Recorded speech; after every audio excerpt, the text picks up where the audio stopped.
शादी में आई चुड़ैल। पन्नपुर नाम के एक गांव में शादी चल रही होती है। वाह, मजा आ गया फूफा जी। शादी में क्या खाना बना है, बाराती तो उंगलियां चाटते रह जाएंगे। हाँ, तुमने सही कहा, पनीर की सब्जी का तो कोई जवाब ही नहीं।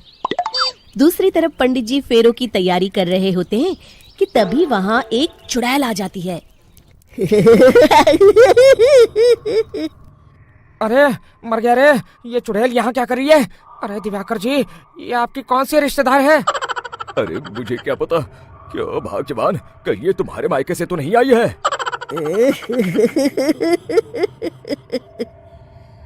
तुम लोगों की इस गांव में बारात लाने की हिम्मत कैसे हुई? मेरे रहते इस गांव में किसी की शादी नहीं हो सकती। अब तुम लोग देखो मैं क्या करती हूँ।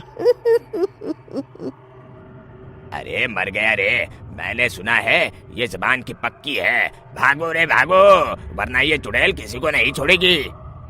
हाँ, तुम सही कहते हो मोहन भाई, यहाँ से भाग लेने में ही हम सबकी भलाई है। देखते ही देखते शादी के मंडप में भगदड़ मच जाती है और चुड़ैल सब कुछ उजाड़ कर रख देती है। फिर एक दिन मोहन की शादी तय हो जाती है। अरे भाई, अगले हफ्ते मेरी शादी तय हो गई है, लेकिन इस चुड़ैल की दहशत के मारे तो मेरे हाथ पैर कांप रहे हैं। अरे मोहन, तुम्हारा दिमाग तो खराब नहीं हो गया? तुम अपने साथ साथ हम सब गांव वालों को भी बलि का बकरा बनाना चाहते हो? उस चुड़ैल के रहते तुमने अपनी शादी के बारे में सोच भी कैसे लिया? देखो गोपाल, डर तो मुझे भी लग रहा है, लेकिन उस चुड़ैल के डर से मैं जिंदगी भर कुंवारा तो नहीं रह सकता। तभी वहाँ मोहन के होने वाले ससुर आ जाते हैं।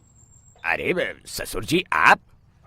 देखो, अब तक मैं तुम्हारा ससुर बना नहीं हूँ और शायद बनूंगा भी नहीं। ये आप क्या कह रहे हैं? मैंने तो शादी का कोड भी सिलवा लिया है। मैं अपनी बेटी की शादी किसी अच्छे गांव में कराना चाहता हूँ। तुम्हारा गांव तो भूतिया गांव है। मैं तो क्या, अब तो कोई भी अपनी लड़की इस गांव वालों को नहीं देगा। इस तरह चुड़ैल के डर से उस गांव में किसी की भी शादी नहीं हो पाती। फिर एक दिन गांव के जमींदार अपनी बेटी की शादी करने का विचार करते हैं, लेकिन चुड़ैल के डर से उनकी भी हिम्मत जवाब दे देती है। अगर मेरी बेटी की शादी तय समय से नहीं हुई तो मेरी नाक कट जाएगी। मुझे कुछ करना ही होगा।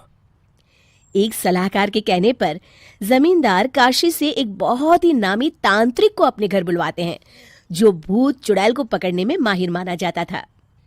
जमींदार साहब, आप चिंता मत करिए। इस गांव की सीमा में प्रवेश करते ही मुझे उस चुड़ैल के बारे में सब पता चल गया था। आप उसे जल्दी से जल्दी कैद कर लीजिए ताकि मैं अपनी बेटी की शादी कर सकूं। जब वो चुड़ैल एक इंसान थी, तब ठीक उसकी शादी करने वाले दिन ही उसकी और उसके होने वाले पति की एक दुर्घटना में मौत हो गई थी।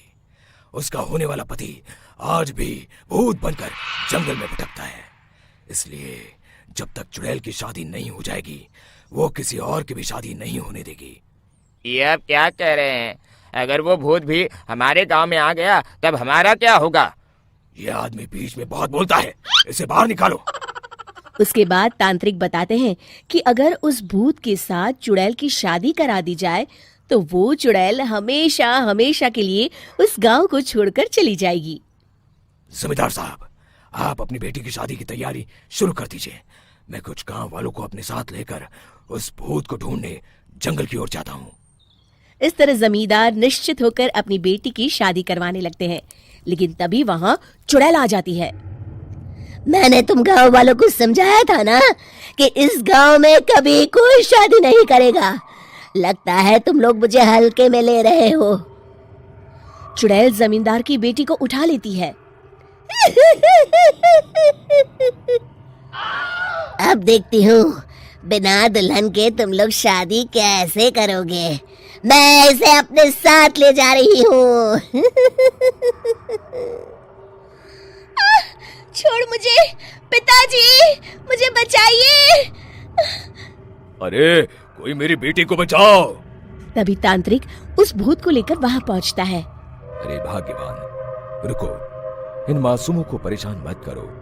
मैं आ गया हूँ, अब तुम मेरे साथ चलो। चुड़ैल बहुत खुश हो जाती है। आप आ गए, चलिए अब हम मंदिर में चलकर शादी कर लेते हैं। अरे अरे अरे अरे, ये क्या कह रही हो? मंदिर में जाके दोबारा मरना है क्या? चलो, आज से हम जंगल में रहेंगे। चुड़ैल चली गई, अब मेरी शादी हो जाएगी।